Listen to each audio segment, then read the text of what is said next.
चलिए दोस्तों, तो फिर से शुरू करते हैं हमारा सफर और आगे के प्रश्नों को हम हल करना शुरू करते हैं। चलिए, तो डीसी जनरेटर में मुख्य घटक दिक् परिवर्तन पर आरोपित किया जाता है, तो बताओ वो कहाँ धारा एकत्रित करेगा? तो वो बेटा किसकी सहायता से करेगा? कार्बन ब्रशों की सहायता से करेगा। Option number B.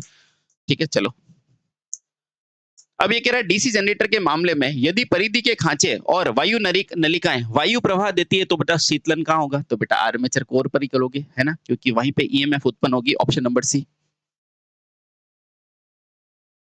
ये अच्छा क्वेश्चन है बेटा। निम्न विकल्पों में से एसी जनरेटर और डीसी का चयन के बीच में अंतर बताओ। तो मुझे पता है पहला अंतर, तो मुझे पता है दोनों में क्या होता है, आर्मेचर का अंतर होता है। डीसी में आर्मेचर होता है, ठीक है। डीसी जनित्र में आर्मेचर घूमता है और क्षेत्र स्थिर रहता है, और एसी में जनित्र में क्या होता है, इसके विपरीत होता है। बेटा पहली ही लाइन बिल्कुल सही है। डीसी में आर्मेचर घूमता है और एसी में हम अल्टरनेटर में देखते हैं आर्मेचर स्थिर रहता है ना, बस वही अंतर है। आगे देख लो बेटा, डीसी जनरेटर में चुंबकीय वैकल्पिक रूप में मौजूद होता है? नहीं बेटा, वैकल्पिक नहीं। डीसी जनरेटर में आर्मेचर घूमता है और क्षेत्र स्थिर रहता है? नहीं बेटा, डीसी जनरेटर में आर्मेचर नहीं होता। नहीं, ये तो गलत है। तो ऑप्शन नंबर ए सही है। ठीक। अब ये कह रहा है एक डीसी जनरेटर में 2 परत लैप वाइंडिंग है, 6 चालक प्रति शॉट है, 72 स्लॉट है, तो आवश्यक करने पर दिक् परिवर्तक की संख्या कितनी हो जाएगी? तो बेटा कितनी संख्या हो जाएगी, आप खुद ही देख लो आराम से। कितना हो जाएगा? सिंपल सी बात है, आपको हमेशा बेटा इसमें जब भी कम्यूटेटर की संख्या निकालनी होगी ना, कम्यूटेटर की संख्या, तो बेटा कैसे निकालते हैं? एक तो स्लॉट, स्लॉट ले लो, अभी बताता हूँ बेटा। स्लॉट ले लो इनटू चालक प्रति परत। बेटा ये एक फॉर्मूला होता है ना, ठीक है।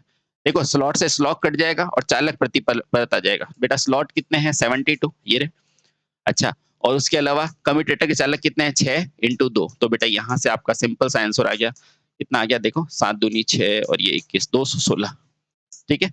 कैसे निकाला मैंने? जो भी स्लॉट थे उसको चालक और स्लॉट से मल्टीप्लाई करके भाग दे दिया परतों से।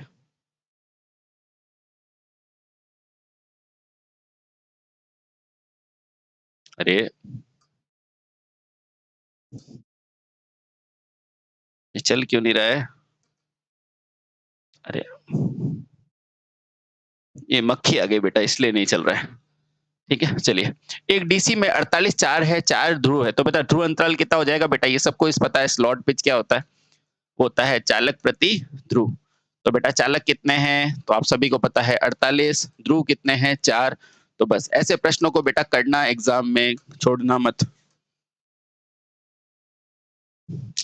अब ये कह रहा है डीसी जनरेटर में दिक् परिवर्तक का कार्य क्या है? बेटा जनरेटर क्या है? जनरेट करके देगा आपको अंदर आर्मेचर में एसी। बेटा बाहर यहाँ लगाया गया कम्यूटेटर, ये बाहर क्या करेगा? एक दिशीय धारा। तो बेटा क्या करेगा? एसी को डीसी में परिवर्तित कर देगा, है ना।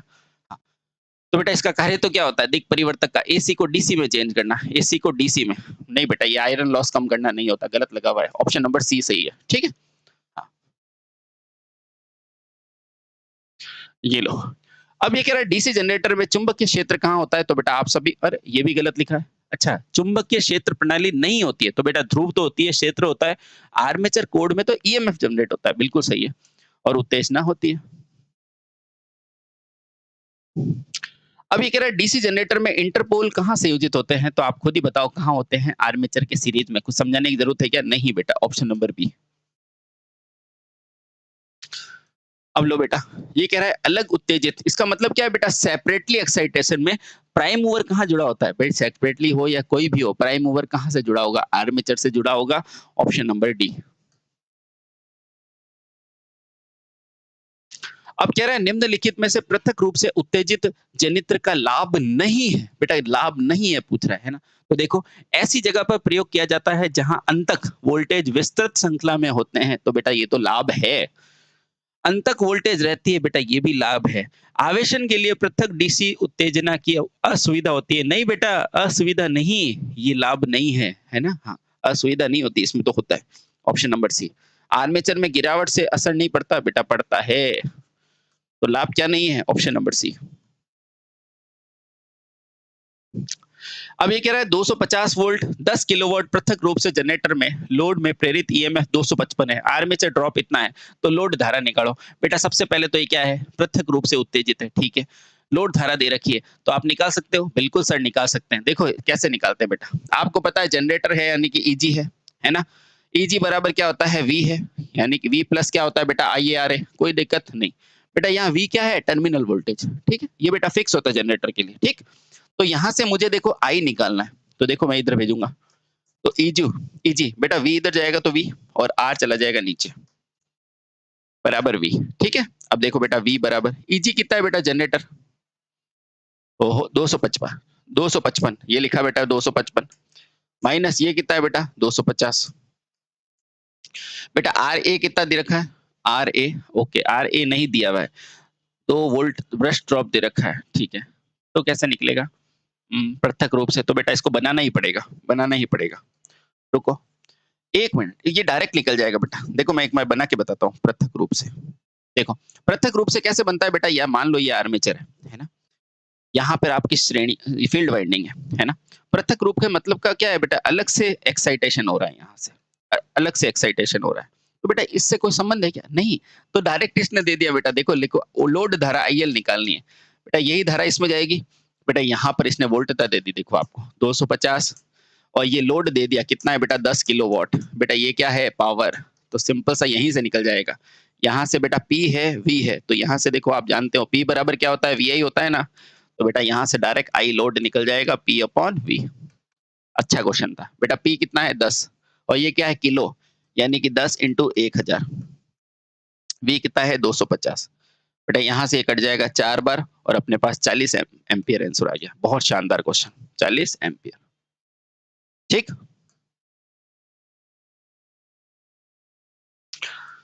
अब ये कह रहा है 250 वोल्ट 1000 से पृथक उत्तेजित लोड में 255 है, आर्मेचर है बेटा, ये अभी करा है ना, है ना, अभी करा है, चलो कोई दिक्कत नहीं। तो क्या पूछ रहा है, जनरेटर का भार निकालो, तो अभी निकाल लेते हैं बेटा, अभी करा है इसको, ये ऑप्शन दूसरे हैं, सेम क्वेश्चन है, आप चेक करो, ये सेम क्वेश्चन है, ये रहा, ठीक है, सेम क्वेश्चन है, ऑप्शन नहीं है। अब कह रहा है स्व उत्तेजित डीसी जनरेटर में अवशिष्ट चुंबकत्व कहाँ होता है बेटा, स्व यानी कि खुद से, कहाँ से, आर्मेचर से उत्तेजित होगा, तो बेटा क्या होगा, इसकी क्षेत्र कुंडलन पर अवशिष्ट चुंबकत्व उपलब्ध होता है, ऑप्शन नंबर ए। अब इसको पूछेगा ना कि इसको एक्साइट कौन करता है, तो आर्मेचर करता है, ठीक है, हाँ।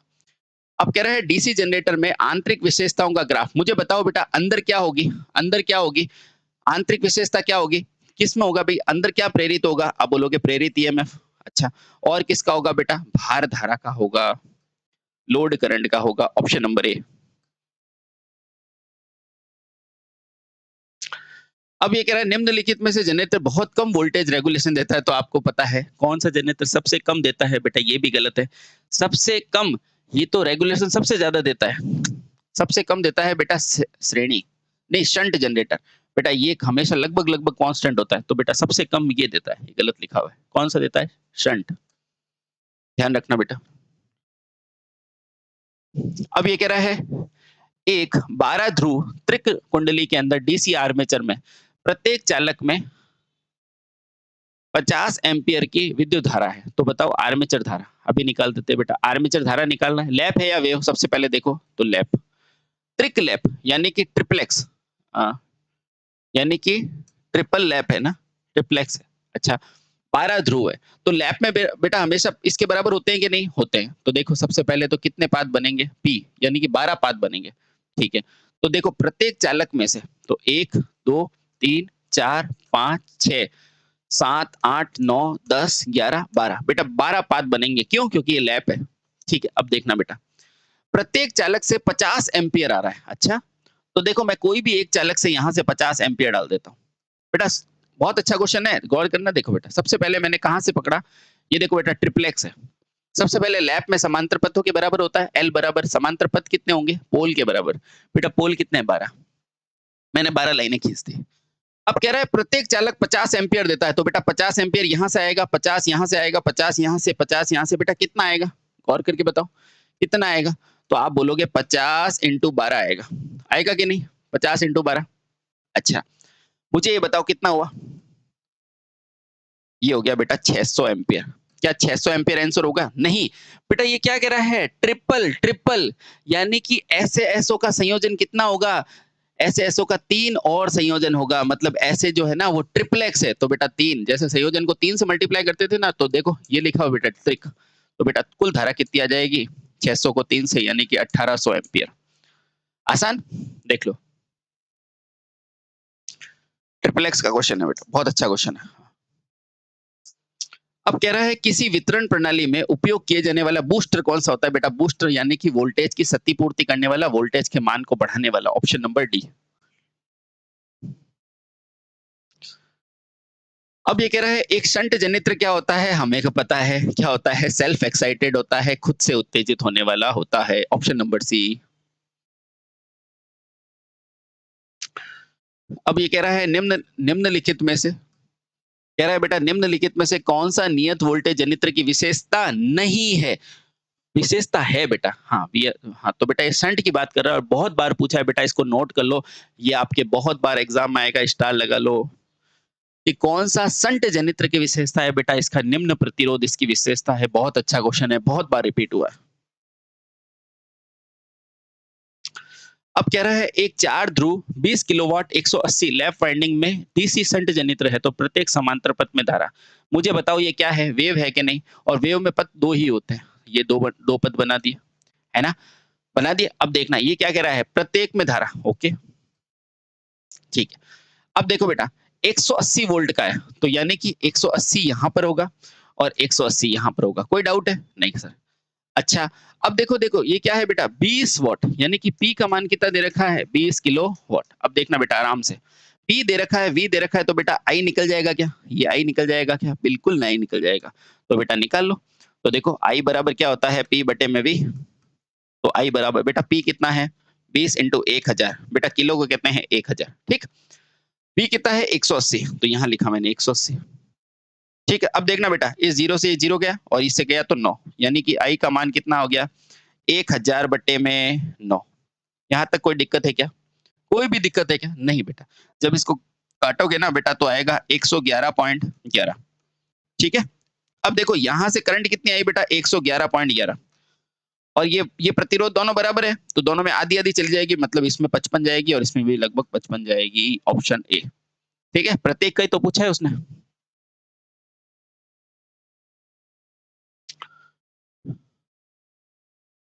अब ये कह रहा है एक डीसी शंट जनरेटर में 100 ओम का शंट फील्ड प्रतिरोध है, 250 वोल्ट का आपूर्ति ले रहा है, 0.2 है। ब्रश नगण्य मानते हुए प्रेरित ईएमएफ निकालो। तो बेटा कैसे निकालेंगे? आ जाओ। शंट जनित्र है, पहले शंट जनित्र बनाओ। ये बना दिया शंट जनित्र। ठीक है। अब देखो 100 ओम का शंट है, ये लो बेटा 100 ओम का शंट है, 250 वोल्ट है। बेटा यहाँ पर इसने क्या दिया है? 250। आप गौर करके बताओ, 250 यहाँ होगा तो 250 यहाँ पर भी होगा कि नहीं होगा? तो यानी कि यहाँ से धारा कितनी गई बेटा? 2.5 एम्पियर गई। बोलो सही? सही। अब देखना बेटा आराम से, यहाँ पे लोड कितना है? तो आप बोलोगे लोड जो है ना सर पी, वो है 5 किलोवाट। अच्छा, तो बेटा यहाँ से इसकी धारा निकाल दोगे? आप बोलोगे हाँ। देखो धारा निकाल लोगे, आई लोड धारा, यानी आई लोड बराबर क्या हो जाएगा? पी बटे में वी। बेटा पी कितना है? 5, और किलो को क्या लिखते हैं? 10 की घात। किलो होता है बेटा 10 की घात 3। तो 1 2 3, और बेटा यहाँ क्या हो जाएगा? 250। ये कितनी बार कटा? कितनी बार कटा? लगभग 4 बार। तो बेटा यहाँ से कितनी करंट आ गई? 20 एम्पियर करंट आ गई। कितनी आ गई? 20 एम्पियर। तो बेटा यहाँ से करंट आ गई 20 एम्पियर। ठीक, 20 एम्पियर। बेटा यहाँ पर करंट कितनी गई? 2.5, यानी कि यहाँ से निकली कितनी होगी? भाई यहाँ से आई होगी वही तो गई, तो 20 और 2.5, यहाँ से कितनी आई होगी बेटा? 22.5 एम्पियर। बोलो कोई दिक्कत? कोई दिक्कत नहीं। बेटा आर्मेचर का प्रतिरोध कितना है? 0.22, 0.22। बस अब आपके पास आंसर आ चुका है। मुझे क्या पूछ रहा है? मुझे पूछ रहा है यहाँ से ईजी कितना बना है ना? अब देखो इधर आओ।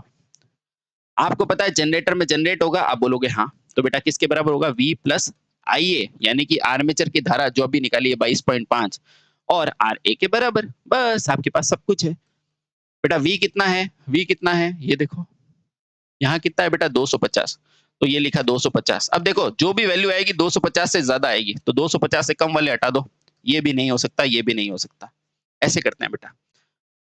IA क्या हो गया? 22.5, ये रहा 22.5। और बेटा आर ए कितना है? 0.22। बेटा 0.22 कहते हैं 20%। इसका 20% लगभग क्या हो जाएगा बेटा? देखो, तो जब इससे मल्टीप्लाई करोगे ना, इससे मल्टीप्लाई करोगे ना, तो बेटा लमसम ये आएगा 4 के आसपास, 4 के आसपास आएगा। तो 254 वोल्ट मेरा आंसर होगा। देख लो जो भी है वो मेरा आंसर। ठीक है, इस तरह से आप प्रश्नों को हल करेंगे। अब ये कह रहा है 4 ध्रुव है डीसी जनरेटर में, 10 ओम का भार है, 20 एम्पीयर की आपूर्ति कर रहा है, ठीक है। अब ये कह रहा है आर्मेचर 0.5 है, शंट 50 है, ठीक है। तो प्रेरित विद्युत वाहक बनाओ यदि ब्रश ड्रॉप ये इतना दिया हुआ है, ठीक है। तो देखो बेटा आराम से, कोई दिक्कत नहीं। मुझे 20 एम्पीयर दिया हुआ है, देखो कैसे बनता है, पहले जनरेटर कौन सा है नहीं पता है, तो अपन अपनी मर्जी से जनरेटर बना देते हैं। ये जनरेटर बना दिया, ठीक है। अब देखो बेटा 10 ओम का लोड ले रहा है, तो यहाँ लोड बना दिया मैंने 10 का, समझ में आ रहा है, ठीक है। 20 एम्पीयर की आपूर्ति ले रहा है बेटा, यहाँ से कितना गया, 20 एम्पीयर गया कि नहीं गया सर, ठीक है। अगर बेटा 20 एम्पीयर गया है तो मुझे बताओ यहाँ पर V बराबर, यहाँ से V निकाल दोगे कि नहीं निकाल दोगे, क्यों, क्योंकि V बराबर होता है IR। बेटा I कितना है 20 और ये 10, यानी कि यहाँ से कितना है बेटा 200 है। V का मान कितना आ गया, 200 आ गया, ठीक है। अच्छा अब देखो जो भी मान होगा 200 से ज्यादा जनरेट करेगा, है ना, तो ये तो हो नहीं सकता, ये हो नहीं सकता, है ना। अब देखना आपके सामने अपने आप आंसर आ जाएगा, ठीक है। और क्या दिया हुआ है मुझे, शंट फील्ड दिया हुआ है, देखो ये दिया हुआ है शंट, ये कितना दिया हुआ है बेटा 50, ठीक है। देखो बेटा ये 200 है, ये यहाँ पर भी 200 लगेगा, क्यों, क्योंकि समांतर है, और यहाँ पर भी 200 लगेगा, ठीक है। तो बेटा यहाँ से इसकी धारा निकाल लोगे, धारा कितनी हो जाएगी बेटा 200 बटे में 50, यानी कि यहाँ पर कितनी जा रही है 4 एम्पियर। बेटा 4 एम्पियर यहाँ जा रही है, 20 यहाँ से जा रही है, यानी यहाँ से निकली कितनी होगी 24, कितनी निकली होगी 24, ठीक है। अब बस अब आपके पास आंसर आ गया, किसी की जरूरत नहीं है। आर्मेचर का प्रतिरोध क्या है 0.5, बस अब आ जाओ, अब आ जाओ यहाँ, यानी कि यहाँ से मुझे ईजी पूछ रहा है, देखो तो ईजी बराबर क्या हो जाएगा बेटा V प्लस IARA, है ना।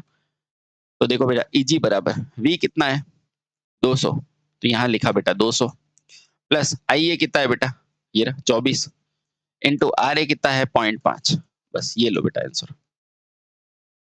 ईजी बराबर 200 प्लस 24 का आधा कितना होता है बेटा 12, यानी कि 212 आंसर। तो 212 नहीं है तो 214, बेटा ये एक है ना ब्रश ड्रॉप है, तो 212 के आसपास है। अगर एक एक पर है तो बेटा ब्रश लगे हुए कितने हैं, एक और दो, यानी कि इसमें क्या करो बेटा 2 वोल्ट ब्रश ड्रॉप भी जोड़ दो, तो आंसर कितना आ जाएगा 214 वोल्ट, ठीक।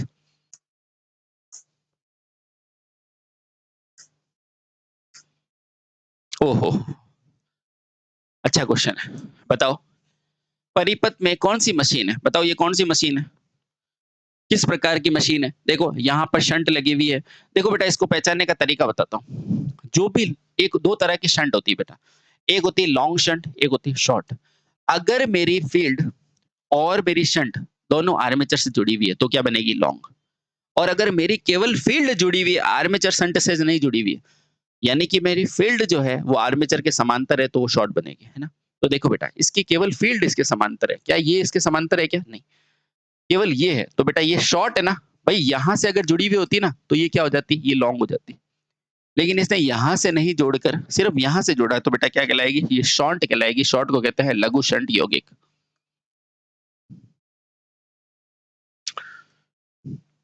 अब ये कह रहा है डीसी यौगिक जनरेटर में फ्लैट की विशेषता क्या होती है, बेटा आपको ही पता है, श्रृंखला में चर प्रतिरोध को जोड़ना फ्लैट की विशेषता होती है। शंट के साथ समांतर में निश्चित प्रतिरोध जोड़ना नहीं, श्रृंखला से निश्चित जोड़ना नहीं, शंट से समांतर जोड़ना एक ही हो जाएगा भाई। श्रृंखला में ही आप चर प्रतिरोध जोड़ पाओगे, ठीक।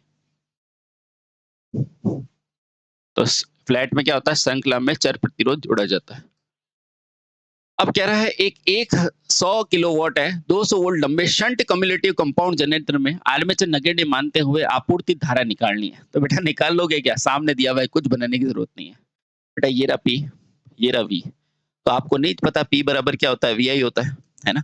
तो यहाँ से I बराबर क्या होता है, P बटे में V होगा। तो बेटा P कितना है 100, और बेटा किलो क्या होता है आपको पता है 10 की घात 3, तो यहाँ लिखा बेटा 10 की घात 3, और ये V कितना है बेटा 200, तो ये 2 जीरो से 2 जीरो कटा और सीधा सा आंसर आपको दिख गया 500 एम्पियर, ऑप्शन नंबर ए।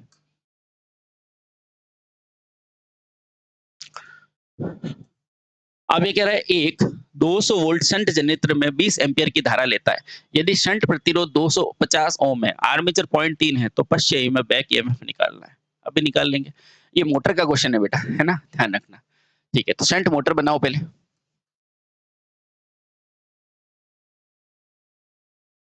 ये लो, अच्छा ये क्या है 200 वोल्ट का है बेटा, यहाँ पर इसने दिया है 220 वोल्ट। तो मुझे बताओ यहाँ पर भी 220 वोल्ट लगेगा क्योंकि समांतर है बेटा, यहाँ पे भी 220 वोल्ट लगेगा। ठीक है, अब देखना बेटा शंट कितना है 250 बेटा, यहाँ पर है 250। ठीक है, अब देखो यहाँ पर धारा निकल जाएगी बेटा, इसको मैं 250 मांगू तो लगभग लगभग 1 एम्पियर लगभग मान लो कि आंसर एग्जैक्ट नहीं निकलता है। ठीक है, हाँ ये कहता है बेटा 0.3। तो बस मुझे क्या निकालना है, ईबी तो निकालना है। ये लो निकल गया बेटा, ये ईजी नहीं है, ये ईबी है। तो ईबी बराबर क्या हो जाएगा, ईबी बराबर वी माइनस आई आर है ना। तो बस ईबी बराबर बेटा वी कितना है 220 माइनस मतलब 220 से कम आएगा आंसर, सभी कम ही है, 220 तो नहीं आएगा। ठीक, ईबी और आई कितना है बेटा, यहाँ से करंट कितनी निकली है पहले देखो, यहाँ से कितना लेता है 20 और एक इधर यानी कि लगभग लगभग 21 और आर ए कितना है बेटा 0.3। बस 220 माइनस ये कितना हो जाएगा बेटा लगभग 63 6.3। अब घटा लो बेटा, 7 घटाओगे तो लमसम कितना आएगा देख लो, 220 में से 7 घटाओगे तो 216 के आसपास है आपका आंसर। ठीक, अब कह रहा है आर्मेचर नियंत्रण की किस विधि में प्रयोग नहीं लिया जाता है बेटा, आर्मेचर किस में नियंत्रण विधि में नहीं प्रयोग लिया जाता है बेटा, आर्मेचर में प्रतिरोध जोड़ते हो, बिल्कुल जोड़ते हैं बेटा, डाइवर्टर करते हो, करते हैं। तो देखो सबसे पहले आर्मेचर स्तरण परिवर्तन बेटा, ऐसा कोई नाम सुना है, तो यही आंसर है। आर्मेचर प्रतिरोध नियंत्रण होता है ताकि इससे क्या हो सकती है, गति को घटाया जा सकता है। आर्मेचर टर्मिनल वोल्टेज होता है शंट में। पार्श्व परिवर्तित होता है बेटा, होता है पार्श्व यानी कि शंट में, लेकिन बेटा स्तरण विधि नहीं होती। Option number A. अब कह रहा है शंट और कंपाउंड जनरेटर के संबंध में कौन सी स्थिर हानियां नहीं है, तो मुझे बताओ कौन सी स्थिर हानियां नहीं होती है। तो बेटा जो भी लोड पर डिपेंड करती है वो सारी स्थिर होती है, और स्थिर हानियां कौन सी नहीं होती है, जो अस्थिर होती है। अस्थिर कौन सी होती है, कॉपर फील्ड वाली। तो देखो चाहे क्षेत्र कॉपर हो तो बेटा ये तो फिक्स होता है, अगर आर्मेचर और क्षेत्र में बेटा ईएमएफ बनेगा वहीं कॉपर ज्यादा होगा, तो आंसर तो मेरा ये है। और इसमें क्या होगा बेटा, बहुत कम होती है हानियां। ठीक है, कॉपर और भंवर धारा और ये सब तो क्या होती है, स्थिर होती है। तो मेरा ऑप्शन क्या हो जाएगा, ऑप्शन नंबर ए। ठीक है, इन दोनों में से भी देखो बेस्ट ऑप्शन चुनना है बेटा आर्मेचर, क्योंकि आर्मेचर ईएमएफ बनाता है, यहीं हानियां ज्यादा होती है। ठीक है, हाँ ये स्थिर नहीं होती। अब कह रहा है इनमें से डीसी प्रकीर्ण यानी कि स्ट्रे के रूप में, आप सभी को पता है स्ट्रे क्या होती है बेटा, कोर लॉसेस प्लस यांत्रिक। देख लो कहाँ है हिस्टेरेसिस, और ये नहीं, पार्श्व हानि नहीं। देखो बेटा घर्षण दिक परिवर्तन और वायु घर्षण बेटा ये भी नहीं। ये देखो बेटा कोर और मैकेनिकल ये दोनों मिलके क्या होती है, स्ट्रे लॉसेस होते हैं। ठीक है,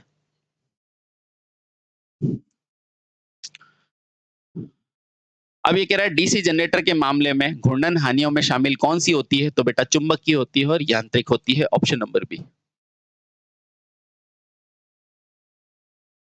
ताम्र हानि किस प्रकार से होती है, तो बेटा ताम्र हानि हमेशा ब्रश संपर्क से होती है या फिर कॉपर से होती है। ठीक है, चलो अब ये कह रहा है इनमें से कौन सी परिवर्ती हानि है, तो बेटा आप सभी जानते हैं बेटा कौन सी है, ताम्र हानि परिवर्ती हानि होती है। बस आसान सा क्वेश्चन है, चलो आगे। अब ये कह रहा है निम्नलिखित में से कौन सी डीसी जनरेटर की सतत हानि नहीं है, तो बेटा कौन सी है, ताम्र। क्यों, क्योंकि ताम्र क्या है, लोड पर निर्भर करती है, और बाकी चाहे यांत्रिक हो चाहे शंट हो ये लोड पर निर्भर नहीं करती। अब ये कह रहा है एक अच्छे जनित्र में व्यावसायिक दक्षता कितनी होती है, बेटा ट्रांसफार्मर की होती है लगभग 100 के आसपास, 97 98 99, लेकिन जनित्र लगभग 90 से 95 के बीच में। तो यही आंसर सही है, ऑप्शन नंबर ए, ज्यादा से ज्यादा 95%। एक डीसी जनरेटर में परिवर्तित हानि के बराबर है। हाँ तो दक्षता बेटा हमेशा जब आयरन लॉसेस कॉपर लॉसेस के बराबर होती है, दक्षता क्या होती है, 100% होती है कि नहीं, बस वही पूछ रहा है, अधिकतम के बराबर। Option number C. अब ये कह रहा है घाटा यानी कि ओवरकम को दूर करने के लिए कौन सा होता है, बेटा आप क्या लेते हो, बूस्टर ऑप्शन में होता है तो वो लगा देते हैं, लेकिन बूस्टर नहीं है तो क्या लोगे, स्टेप अप, क्योंकि ये क्या करेगा, वोल्टेज की क्षतिपूर्ति कर देगा। अब कह रहा है किसी डीसी जनरेटर में समानांतर प्रचालन में कौन सा संबंध नहीं है, तो बेटा समांतर वोल्टेज रेगुलेशन होना चाहिए, बिल्कुल होना चाहिए। वोल्टेज रेकेट होनी चाहिए। समान गति नियंत्रण भी होना चाहिए, लेकिन बेटा क्या प्रचालन तापमान का बोला है क्या? नहीं। क्यों? क्योंकि बस बार में तो सबके टेम्परेचर रहते ही अलग अलग, है ना। डीसी जनरेटर में समानांतर बनाने की शर्त क्या होती है? बेटा आर्मेचर और फील्ड का समान होना चाहिए। बेटा ये कब देखी आपने? नहीं होती। रेटिंग समान होनी चाहिए। बेटा रेटिंग का कोई मतलब नहीं है, अलग भी हो सकती है। ध्रुव समान होने चाहिए। बेटा ऐसा कोई नहीं है, लेकिन ध्रुवता समान होनी चाहिए। ध्रुवता और आउटपुट ये दोनों पृथक रूप से बराबर होनी चाहिए। क्यों? क्योंकि जैसे ही आप ध्रुवता चेंज करोगे ना बेटा, वो फेज सीक्वेंस रिले खराब हो सकती है ना। इसलिए ध्रुवता बराबर होनी चाहिए और आउटपुट रेटिंग समान होनी चाहिए। ये सबसे इंपॉर्टेंट कंडीशन है। ठीक है। केवल नहीं होती, बाकी होती है ना। अब डीसी जनरेटर में विद्युत दक्षता क्या होगी? देखो बेटा आराम से। विद्युत दक्षता क्या होती है? सबसे पहले कोई भी दक्षता क्या होती है? आउटपुट बटे में इनपुट। आप बोलोगे हाँ। अब देखो बेटा, इसमें इनपुट क्या दिया आपने? इसमें जो जनरेट क्या किया आपने? ईजी और आईजी। और बेटा आउटपुट क्या मिलेगा? जो टर्मिनल पे मिलेगा। तो ये हो जाएगा ऑप्शन नंबर ए। अब ये कह रहा है एक जनित्र में अधिकतम दक्षता कब होगी? जब परिवर्ती हानि स्थिर हानि के बराबर होगी। Option number C. ठीक। अब ये कह रहा है डीसी जनरेटर में लो हानियों का क्या संबंध है? बेटा लो हानियां क्या होती है? चाहे एडी करंट हो चाहे हिस्टैरिसीस, ये दोनों लो हानियां होती है। Option number C. अब कह रहा है डीसी जनरेटर में चुंबकीय और यांत्रिक हानियां किसके बराबर होती है? बेटा अभी पढ़ा था स्ट्रे हानियां, जिसे हिंदी में क्या बोलते हैं? प्रकीर्णन हानियां। Option number B. अब ये कह रहा है यदि जेड कंडक्टर है और पी पोल है तो बताओ समांतर पथ में कितने हो जाएंगे? तो आपको सभी को पता है जेड बट्टे पी। Option number B. अब कह रहा है दिष्टधारी जनित्र में लैप वाइंडिंग और वेव में सही क्या है? आप सभी को पता है लैप में क्या होता है बेटा? करंट ज्यादा होती है और वेव में वोल्टेज ज्यादा होता है। बस वहीं से आपका आंसर आ जाएगा। सबसे पहले देखो, तरंग कुंडली यानी कि वेव में वोल्टेज ज्यादा होती है, बिल्कुल सही है, लेकिन धारा कम होती है, इसलिए ये गलत है। गमनागमन कुंडली में समांतर में दो होती है। बेटा ये क्या होती है? गमनागमन नहीं बेटा, लैप में नहीं होता, वेव में दो होता है। बेटा गमनागमन क्या होती है? ये होती है लैप। तरंग कुंडली में समांतर पोलों की संख्या बराबर होती है। बेटा तरंग में तो दो ही होती है ना, तो ये भी गलत है। गमनागमन यानी कि लैप में उपयोग कम वोल्टेज और अधिक धारा के लिए होता है। डेफिनेटली राइट है, ऑप्शन नंबर डी। ठीक है, गमनागमन ध्यान रखना बेटा, लैप वाइंडिंग होती है ना। अब ये कह रहा है एक शंट जनित्र 250 वोल्ट का टर्मिनल विभवांतर 195 है और शंट का प्रतिरोध दे रखा है। बेटा विद्युत वाहक बल निकालना है। निकाल लोगे क्या? बिल्कुल निकाल लेंगे। देखो कौन सा जनित्र है? शंट तो बनाओ पहले। ये हो जाएगा आपका फील्ड, है ना। सॉरी। अब देखो बेटा, ये कितना है बेटा? 250। तो यहाँ पर भी क्या हो गया बेटा? 250 हुआ कि नहीं? सॉरी, यहाँ पर भी 250 है ना। अब देखो बेटा, ये कह रहा है टर्मिनल पर 195। बेटा 195 वोल्टेज यहाँ से, धारा यहाँ से ले रहा है। ठीक है। आर्मेचर का प्रतिरोध देखो बेटा कितना दे रखा है? आर्मेचर का दिया 0.02 ओम और शंट का दे रखा है बेटा 50 ओम। देखो मुझे आप गौर करके देखो, सिंपल सा देखो, यहाँ से 250 है वोल्ट और यहाँ है, तो धारा निकल जाएगी। इसको इससे भाग दोगे तो 5 एम्पियर धारा। बेटा 5 एम्पियर धारा यहाँ पर, 95 यहाँ से, इसका मतलब यहाँ से जा कितनी रही है? 200 एम्पियर। बस आपका आंसर आ चुका है बेटा। और ये जनरेटर है तो ईजी बराबर क्या हो जाएगा? V प्लस आई आर है ना। तो देखो ईजी बराबर बेटा V कितना है? 250 प्लस आई ए कितना है? 200 और बेटा आर ए कितना है? 0.02। बेटा जीरो से हटाएंगे तो 2, यहाँ से आपका सिंपल सा वैल्यू आ गया 250 प्लस 4 यानी कि 254 वोल्ट। Option number D. ये लो। अब ये कह रहा है 4 पोल लैप कुंडल में दिष्ट में संट में 250 फेरे और प्रत्येक के अंदर 0.4 है, तो आर्मेचर का प्रतिरोध है ना। सबसे पहले अगर नहीं आता ना तो बेटा सबसे पहले देखो पूछ क्या रहा है? ये पूछ रहा है बेटा लैप, और लैप में क्या होता है बेटा? समांतर पथ किसके बराबर होते हैं? पोल के बराबर। तो कितने हैं? 4, तो 4 पथ बना दो, 1 2 3 4। कोई दिक्कत? कोई दिक्कत नहीं। ये लो बेटा, ये लो। अब ये कह रहा है प्रत्येक में 0.4 ओम है। अच्छा, तो देखो बेटा ये इसमें कितने हैं 0.004 ओम इसका प्रतिरोध है प्रत्येक का, यानी 1 2 3। बेटा 220 फेरे हैं, यानी कि इसको अगर मैं 4 से भाग दूंगा, क्योंकि 4 ही तो पथ है, तो प्रत्येक में कितने आ जाएंगे, प्रत्येक में कितने आ जाएंगे, आप बोलेंगे 55, यानी कि 55 कंडक्टर यहाँ पर है, 55 ही बेटा यहाँ पर है, और 55 ही बेटा कहाँ है, यहाँ पर। अच्छा, अब देखना बेटा आपके सामने एक का मान कितना है बेटा 0.04, और ऐसे कितने हैं इस लाइन में 55। तो देखो, तो यानी कि यहाँ पर आर मेरा कितना हो जाएगा, R1 में मान लेता हूँ R1 ये है, तो ऐसे ऐसे क्या है 1 2 3 ये समांतर में है, तो बेटा तुल्य कितना हो जाएगा, तुल्य हो जाएगा बेटा R1 बटे में 1 2 3 4। समझ गए? हाँ, तो बेटा यहाँ पे बटे में कर दिया मैंने 4। अब R1 निकालते हैं बेटा, एक में कितने हैं 55, और एक का मान कितना है 0.004, और बटे में क्या हो जाएगा बेटा, बटे में हो जाएगा ये 4। अब इस पॉइंट को उड़ाए तो नीचे कितना आ जाएगा 1000, 1000 आया 1000, ठीक है। अब इस 4 से ये 4 कट गया, ठीक है। अब देखो ये 55 है, इसको अगर आप सॉल्व करोगे तो आपके सामने आ जाएगा 0.5, ठीक है। ये लो, अब ये कह रहा है एक डीसी जनित्र में आर्मेचर में ईएमएफ कैसा होता है बेटा, कोई भी जनित्र हो दुनिया का, आर्मेचर में कैसा होगा, एसी ही होगा और कुछ नहीं होगा। अब कह रहा है फ्लेमिंग के राइट हैंड नियम में किस पर लागू होता है, तो बेटा किस पर होता है, हमेशा यांत्रिक उपकरणों पर लागू होता है। पता है कि नहीं, पता है सर, यांत्रिक उपकरणों पर। अब कह रहा है डीसी शंट जनित्र में सुचालक कुंडली का ईएमएफ किस पर निर्भर करता है, तो बेटा किस पर निर्भर करेगा, आर्मेचर के प्रतिरोध पर। क्यों, क्योंकि ईएमएफ आएगा कहाँ, आर्मेचर पे आएगा।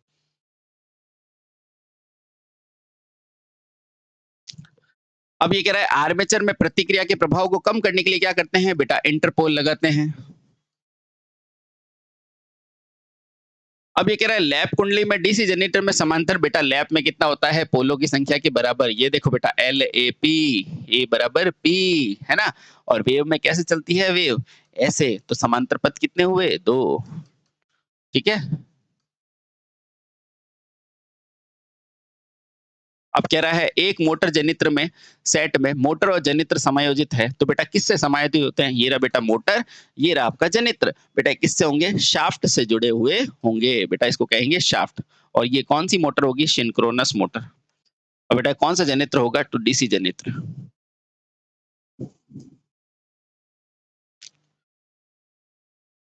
अब ये कह रहा है यदि किसी कुंडली में 2 ओम का प्रतिरोध है, इससे प्रवाहित होने वाली धारा 20 है, तो बेटा कॉपर शक्ति कौन नहीं निकाल सकता, बेटा शक्ति का फॉर्मूला क्या होता है, P। P बराबर क्या होता है, I²R। तो बेटा P बराबर I कितना है 20, यानी कि 20 का स्क्वायर, और R कितना है 2, यानी P बराबर हो गया आपका 800 वाट। Option number D. अब ये कह रहा है एक डीसी जनित्र का कार्य क्या होता है बेटा, जनित्र का कार्य जनित्र करना, क्या करना, डीसी जनित्र करना, किससे, यांत्रिक से। Option number D. अब कह रहा है एक डीसी जनित्र का कार्य सिद्धांत क्या होता है बेटा, फैराडे लॉ का सिद्धांत। Option number A. ये भी आपको कराया था ना मैराथन में, 12 घंटे वाली मैराथन देख लेना बेटा, मजा आ जाएगा। एक डीसी जनित्र में संचालन का नियम क्या होता है बेटा, फैराडे का नियम होता है, ठीक है। एक डीसी जनरेटर में उत्पन्न वोल्टेज कैसी होती है बेटा, आप सभी को पता है, E बराबर क्या होता है, -N-d∅dt। ये देखो बेटा, ये जो होता है ना, ये फ्लक्स लिंकेज होता है, तो इसके समानुपाती होता है।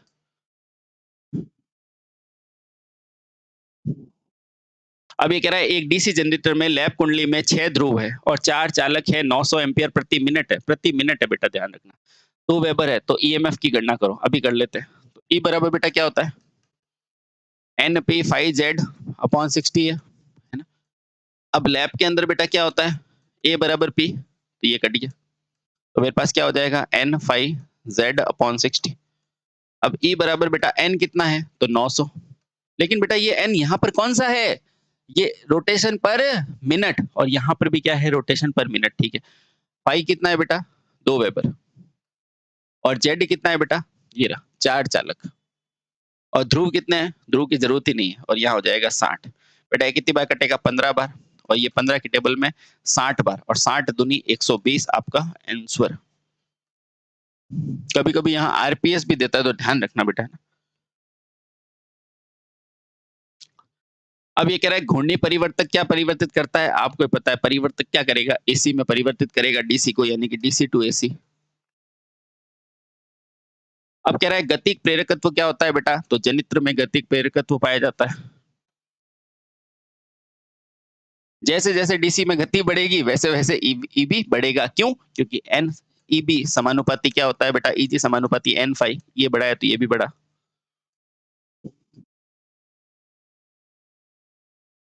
अब ये कह रहा है एक डीसी जनित्र में लंबी दूरी पर श्रेणी में क्या जोड़ा जाता है बेटा? बूस्टर के रूप में जोड़ा जाता है ताकि वोल्टेज को बढ़ा दे।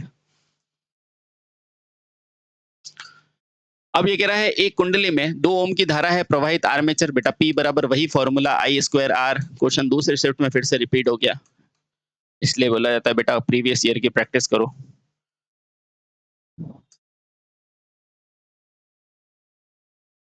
अब ये क्या है? एक जनित्र में खराब वोल्टेज रेगुलेशन बेटा किसका होता है? खराब किसका होता है? हमेशा सीरीज का। अच्छा किसका होता है? शंट का। रेगुलेशन का मतलब बेटा डिफरेंस, वोल्टेज डिफरेंस, है ना? हाँ। आर्मेचर रिएक्शन का प्रभाव बेटा क्या होता है? इससे इलेक्ट्रोमोटिव फोर्स क्या होता है बेटा? कम होती है, कम होती है, दोनों नहीं। ठीक है? एक जनित्र में स्थिर और चर हानि बराबर है तो बेटा ये अधिकतम दक्षता पे कार्य करेगा, आप सभी को पता है। हाँ, ये क्वेश्चन बड़ा प्यारा है बेटा। प्रिमिटिव मेंटेनेंस में घिसे हुए बेयरिंग बेटा, बेयरिंग की जांच कितने टाइम में की जाती है? आप रोज नहीं करोगे, हफ्ते में भी नहीं करोगे, मासिक में भी नहीं बेटा, इसको 1 साल में की जाती है, वार्षिक।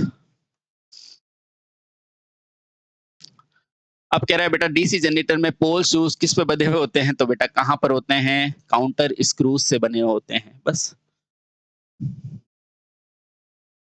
ये देखो, ओहो इतने सारे एग्जाम में आया हुआ है बेटा, और क्वेश्चन में कुछ नहीं है, हाँ? इतने सारे एग्जाम में, चाहे आपका टेक्निकल हेल्पर, यूपीपीसीएल, डीएमआरसी। देखो ये डीसी जनरेटर में कम्यूटेटर का कार्य क्या है बेटा? किसको नहीं पता कि आर्मेचर की करंट को डीसी में प्रवाहित करना? Option number D. ये ओ भाई साहब कितने सारे एग्जाम में देखो।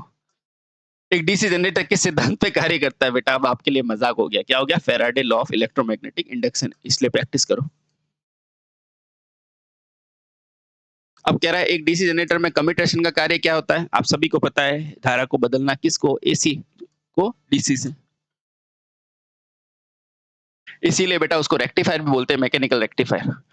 एक डीसी में पोल शू का उद्देश्य क्या है बेटा? एक तो सहारा देना और एक फ्लक्स को फैलाना। तो देखो फील्ड कॉइल को सहारा देना बिल्कुल सही है, एक ग्लव्स में फल को फैलाना यानी ए और बी। यांत्रिक तनाव के लिए नहीं बेटा, और एडी करंट के लिए भी नहीं। ये देखो बेटा, कम्यूटेटर सेगमेंट के बीच में क्या भरा जाता है? माइका। बेटा माइका में ध्यान रखना ये क्लास बी का होता है, 130 डिग्री सेंटीग्रेड होता है बेटा, ये बहुत इंपॉर्टेंट चीजें हैं। और माइका क्यों लेते हैं? क्योंकि ये विद्युत का क्या होता है बेटा? सुचालक होता है। विद्युत का कुचालक होता है, और ताप का क्या होता है बेटा? सुचालक। ये बहुत इंपॉर्टेंट बात है, ठीक है? हाँ। अब कह रहा है डीसी जनित्र में सफाई करने के लिए क्या लेते हो बेटा? आप सभी को पता है क्या लेते हो? सीटीसी लेते हो, कार्बन टेट्रा क्लोराइड लेते हो। अब कह रहा है डीसी जनरेटर में ब्रशों का कार्य क्या है बेटा? कलेक्टर से धारा को इकट्ठी करना, ऑप्शन नंबर ए।